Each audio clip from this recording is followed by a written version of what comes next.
Sa madugong engkwentro, ang pagmamanman lang dapat ng mga pulis sa isang pugante sa Davao. Namatay ang isang pulis at ang tinutugis na pugante. Nasa frontline ng balitang yan, si Bril Montalvo. Nanlaban kaya napatay ang puganting si Nestor Ansayod sa barangay Malabog sa Davao City.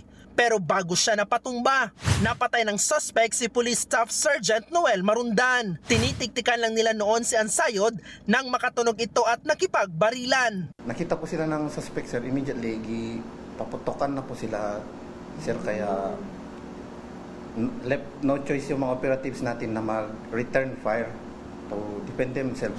Sa ulo tinamaan si Marundan. Isinugod siya sa ospital pero idiniklara ring dead on arrival. Ayon sa otoridad, dating rebelde si Ansayod. Nakulong siya dahil sa mga kasong murder, kidnapping, serious illegal detention at robbery. Pero nakatakas noong Enero. Inako naman ng pamunuan ng Davao City Police ang gastusin sa burol at pagpapalibing sa nasawi nilang kabaro. Magbibigay rin sila ng tulong pinansyal sa naulilang pamilya ni Marundan. Nagbabalita mula sa Frontline, Bril Montalvo, News 5. Mga kapatid, Cheryl Cosim po, huwag maging huli at maging una sa lahat sa balitaan.